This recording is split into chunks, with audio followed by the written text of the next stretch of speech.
तू मेरी बेटी की क्या बराबरी करेगी? भगोड़ी कहीं की। हमने अपनी बेटी की जहाँ शादी करी है वो वही है, तेरे तरह भाग के नहीं आई है वो। मैंने अकेले ने तो शादी नहीं करी, आपके बेटे ने भी तो मुझसे शादी करी है। हैरी, अब तू बताएगी मुझे क्या करना क्या नहीं? तू बड़ी मुंहजोर हो रही है, काम की ना काज की, दुश्मन अनाज की। बड़ा परेशान कर रखा है तूने। माँ जी। अरे दामाद जी, आप कब आए? बैठो बैठो, मैं आपके लिए चाय बना के लाती हूँ। मैं यहाँ चाय पीने नहीं आया हूँ। अरे पार्वती, मैं ये कह रहा था जो सुनील को भेज दियो खेत पे शाम को, लाइट रात में चल रही है अब। ठीक है जी। हाँ। ये देखो दुनिया के बालक कितना अच्छा काम कर रहे हैं। फर्स्ट आए दोनों बालक, ये एक रवि कुमार है, एक दामिनी है। माँ जी लो चाय लो। मुझे ना पीनी किसी के हाथ की चाय, पता ना किस जात की है किस धर्म की है। घर में लाके बैठा दिया, मैं तो इसके हाथ का पानी तक ना पीऊं। अरे पार्वती, क्यों सवेरी सवेरा रोला ठा दिया? चाय कोई उसने हाथ डुबो के थोड़ी बनाई है, पी लेना चाय। आप तो चुप ही करो जी, 24 घंटे उसकी साइड लेते रहते हैं। और तू लेके जा इसे चाय को, उसे ही पिला दे अपनी धर्म पत्नी को चाय को। अरे माँ, इसमें उस बेचारी की गलती है? क्या उसकी गलती ये है कि उसके माता पिता नहीं है? अरे उसके माता पिता बचपन में ही छोड़कर उसे चले गए, खत्म हो गए। अपनी अंधी सोच को बदलो माँ।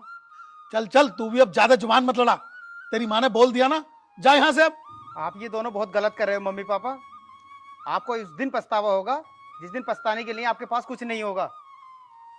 चल चल चोरू के गुलाम, अब जबान लड़ाया जाएगा, जा यहाँ से।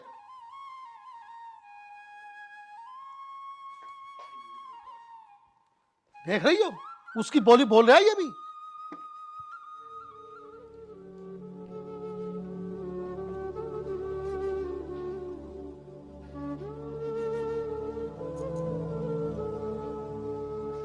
क्या हुआ जी, क्यों परेशान हो रहे हो? सब ठीक हो जाएगा। सविता, मैं शादी के बाद तुम्हें खुशी नहीं दे पाया। कोई बात नहीं जी, सब ठीक हो जाएगा। ऊपर वाले पे भरोसा रखो। हाँ, अब तो वही सहारा है। सविता, मैं काम पे जाता हूँ, अपना ध्यान रखना। जी, मैं भी काम कर लेती हूँ, आप भी अपना ध्यान रखना। ठीक है। हेलो, अरे सोमपाल, तू क्यों परेशान है यार? मैंने बोल दिया आपसे भाई। हाँ हाँ, पहुंचा देगा, कल शाम तक पहुंचा देगा वो। लो चाचा, राम राम। राम राम भाई, राम राम। जितिन, क्या हाल है? बस हार तो बढ़िया, तुम सुनवाओ। बस भाई, हमारा भी कट रहा समय। अरे मैनू कह रहे थे, मगर 2-4 दिन पहले तो बड़ी शांति थी तुम्हारे घर में, अब बड़ा शोर कट रहा 2-4 दिन से। क्या बात हो गई? अरे यार क्या बताऊं मैं जितिन भाई, हमारा तो काम जो है हमारे लड़के ने खराब कर दिया।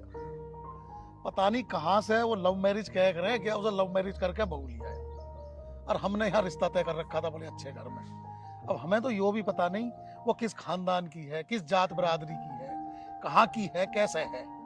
अब उसके पीछे रोज टह टह हो, तेरी चाची नहीं मानती, वो भी यूं कहे मैं इसके हाथ का कुछ ना खाने पीने की। भाई हमारा मामला हो गया बहुत खराब, सुबह से लेकर शाम तक दिमाग खराब हो जावे। अच्छा, तो यो मामला है, तो फिर कुछ सोचा है इस मामले के बारे में कुछ? अरे सोचना क्या भाई जितिन, हम तो ये सोच रहे हैं इस बहू से हमारा पीछा छूट जाए, यूं कैसा ना कैसा करके यहाँ से चली जावे, और भाई हम अपने लड़के की शादी कहीं ठीक ठाक जगह कर ले में, तो हमारी इज्जत बची रहे यार। अन्य में मामला तो हमारे घर का खराब हो ही गया, मैं तुझे बताऊंगा। चाचा एक बात बताऊं मैं, देखो अपनी तो है घर की बात, और इस घर की बात को घर में रह जाए, इससे बढ़िया क्या बात है? हाँ, मैं भी यही चाह रही हूँ। मेरी नजर में जो है एक मामला है, मेरे पिताजी बता रहे थे, वो भी कह रहे थे, ये गजरोले के दौरान एक भानपुर वाली चुंगी जो है ना, यहाँ पे एक जो है भगत जी बैठे हैं, बड़े पुराने मानने हुए भगत जी हैं वो धनोरे वाले रास्ते पे जाएगा आगे। हाँ हाँ हाँ, वहाँ गढ़गंगा के दौरे ही। हाँ हाँ हाँ, अच्छा। तो जो है वो देखते हैं, अच्छा, वो किसी भी प्रकार का भूत हो, किसी भी प्रकार का कलेज हो घर में, मतलब 24 घंटे के अंदर खत्म। तो मैंने कह रहा था राय मिलाया कि तुम चाची से और जो है बहू को ले जाइयो, और साथ में लौंडे को भी ले जाइयो, तो वो जो है देख लेंगे, और देख कर जो है 24 घंटे में मामले को बिल्कुल खत्म कर देंगे। 150 रुपए का मुंह मत देगी, वो मामला ऐसा ही है। अरे यार 150 रुपए भला, मैं तो 1000-2000 खर्च कर दूंगा, पर यूं कलेश तो कटे सुथरा। हाँ, तो मैंने तुम्हें जो बतानी थी बता दी। देखो अपनी है घर की बात, तुम भी हमारे, हम भी तुम्हारे, इस मामले को निपटा लो जाएगा। और सोमवार के दिन बैठा है, तुम सुबह को सुबह ही निकलियो। तो मैं एक काम करूं, फिर तेरी चाची से बात करूं। चाची से बात कर लो, मैं चलूँ फिर? चल हाँ यार, मैं भी तेरी चाची से बात करूं भाई। अच्छा, राम राम चाचा। राम राम भाई। अरे पार्वती, ओ पार्वती। हाँ जी, क्या हुआ? तुम भी चिल्लाने लगे मेरे ऊपर? अरे चिल्ला ना रे, बैठ जा यहाँ को। एक बात बताऊं, बहुत काम की बात पता चली है। क्या हुआ? अरे वो ना है जितिन, हाँ जी। वो आया था, अच्छा। वो बता रहा था। अरे वो तिगरी वाली रोड पे भानपुर चुंगी से आगे वो है ना, इधर को हाँ हाँ। वहाँ महाराज बैठे हैं कोई, और वो सोमवार वाले दिन मिलते हैं। तो वो बता रहा था कलेश कटवा देंगे, वो जैसा भी कलेश होगा 24 घंटे में काट देते हैं। अच्छा, तो देर किस बात की जी, जल्दी करो। अरे उसने, जितिन ने तो यूं बताई है, बोला रब्बा वो लड़के को सब लेकर जाइए। पर मेरे दिमाग में एक बात आ रही है, पहले मैं हुई हूँ अकेला। हाँ जी हाँ, आप हो क्या हो पहले, और जल्दी करो इस काम को। अरे मैं तो ये चाह रहा हूँ आज के आज कलेश कट जाए, और मैं होके आता हूँ उसके धोरे महाराज के, देख के आऊँ पहले मसला है क्या क्या, फिर चलेंगे सारे साथ। हाँ जी, आप हो क्या हो, और मैं भी देखती हूँ वो महारानी क्या कर रही है। नाक में दम कर रखा।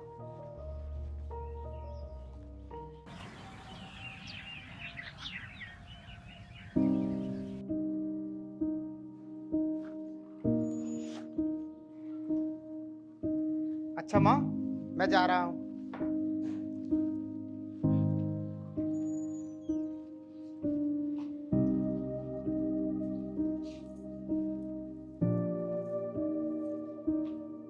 माँ जी, यहाँ धूल उड़ रही है, आप बाहर जाके बैठ जाओ। अब तू बताएगी हमें कहाँ बैठना है कहाँ ना बैठना? जब तुझे पता है हम यहाँ बैठे हैं तो बाहर लगा झाड़ू जाके। माँ जी, अगर मैं आपकी बेटी होती तब भी आप ऐसे ही करते।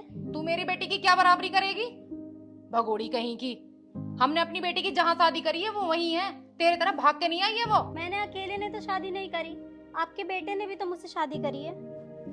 हैरी, अब तू बताएगी मुझे क्या करना क्या नहीं? तू बड़ी मुंहजोर हो रही है, काम की ना काज की, दुश्मन अनाज की। बड़ा परेशान कर रखा है तूने। माँ जी। अरे दामाद जी, आप कब आए? बैठो बैठो, मैं आपके लिए चाय बना के लाती हूँ। मैं यहाँ चाय पीने नहीं आया हूँ, मैं आपकी बेटी की शिकायत लेके आया हूँ। क्या दामाद जी, बेटी की शिकायत? चल अंदर चल। ये कहीं नहीं जाएंगी, ये यहीं रहेंगी। पिताजी, मैं आपकी बेटी से परेशान आ चुका हूँ। आपकी बेटी का चाल चलन ठीक नहीं है। ये क्या कह रहे हो दामाद जी तुम? पिताजी, आपने एक तो मुझसे झूठ बोलकर उससे शादी की, वो अब भी अपने पुराने आशिक से मिलती है, उससे बात करती है, मुझसे झूठ बोलती है कि मैं उससे बात नहीं करती। मैंने उसे रंगे हाथ पकड़ा है कई बार। नहीं बेटा, ऐसा नहीं हो सकता, हमारी बेटी किसी और से बात करती है। पिताजी, मैं सच कह रहा हूँ, सच कड़वा होता है ना, इसलिए आपको भी बुरा लग रहा है। पिताजी, मैं अब आपकी लड़की को नहीं रखूंगा। आपको पता है वो एक से नहीं 5-5 लड़कों से बातें करती है। मैं तंग आ चुका हूँ। पिताजी, जिस परिवार की लड़की ऐसी हो, मैं ऐसे खानदान में रिश्ता रखना ही नहीं चाहता। इसका खानदान ही ऐसा हो, और होगा भी क्यों नहीं, इसका परिवार ही ऐसा हो जो बहू और बेटियों में फर्क करता हो। दामाद जी, ऐसा मत करो दामाद जी, मेरी सारी इज्जत मिट्टी में मिल जाएगी। नंदोई जी, सुनीता को माफ कर दीजिए। गलती तो इंसान से ही होती है, उसकी तरफ से मैं आपसे माफी मांगती हूँ। क्या आप अब भी इनकी तरफ की बोल रही हो? अभी इन्होंने आपके साथ क्या किया आपने देखा नहीं? कुछ भी हो, ये परिवार तो मेरा है, और लड़की का असली परिवार उसकी ससुराल होती है। और दीदी की तरफ से जो भी गलती हुई है, हम सब लोग आपसे हाथ जोड़ के माफी मांगते हैं। प्लीज उसे माफ कर दीजिए। बहू, मुझे माफ कर दे, मैं तेरे बारे में बहुत गलत सोचती थी। तू मेरे परिवार के बारे में कितना सोचती है। नहीं माँ जी, ये आपका ही नहीं, मेरा भी तो परिवार है। और क्या बड़े छोटों को डांट नहीं सकते? आप तो हमारे बड़े हो, आप चाहो तो हमें मार भी सकते हो। मुझे आपकी किसी बात का बुरा नहीं लगता माँ जी। पिताजी, देखा आपने, किसी के खानदान को तब तक बुरा मत कहो जब तक खुद का खानदान ठीक ना हो। हाँ दामाद जी, सही कह रहे हो, हमें अपनी गलती का एहसास है। और पिताजी, ये सब मैंने आपको एहसास दिलाने के लिए किया है। सुनीता की इसमें कोई गलती नहीं है, उसका कोई अफेयर नहीं है। क्या मतलब? पिताजी, जब आप लोग बातें कर रहे थे ना, तुम और जतिन, तब मैंने सब कुछ सुन लिया था कि आप भाभी को निकालने की बात कर रहे हो।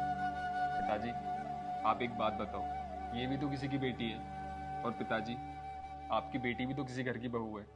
कल को मैं उसे परेशान करने लगूं, तब आपको कैसा लगेगा?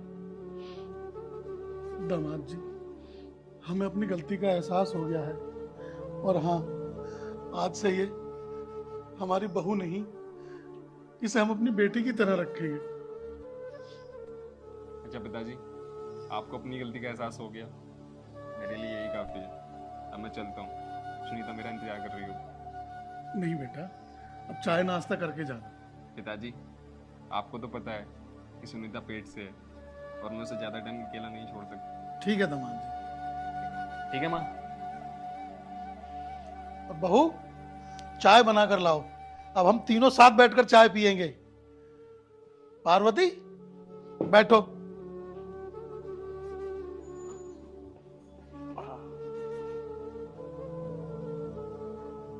देखा हमारी बहू कितनी संस्कारी निकली। और तुम रोज खामोखा उसके पीछे पड़े रहती थी, मेरा भी कान भरती थी कि बहू ऐसी है, बहू ऐसी है।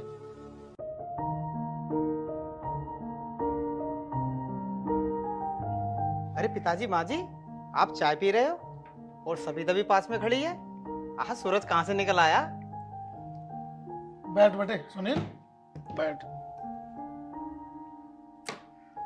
बेटे बात ऐसी है, हमें माफ कर दे। हमने तुझ पर और बहू पर बहुत अत्याचार करे हैं। तूने लव मैरिज करी है ना, इस वजह से हम तुझसे नाराज थे। हम चाहते थे कि हम अपने बेटे की शादी किसी अच्छे खानदान में करेंगे, कोई अच्छी संस्कारी बहू लेकर आएंगे। लेकिन बेटे हमें नहीं पता था कि बहू हमारी बहुत संस्कारी है और बहुत अच्छी है। पिताजी, मेरी भी गलती थी, मैंने आपको बिना बताए सविता से शादी की। लेकिन पिताजी, मैं आपसे वादा करता हूँ, सविता आपको कभी भी शिकायत का कोई मौका नहीं देगी, आपकी खूब सेवा करेगी। ये तो है।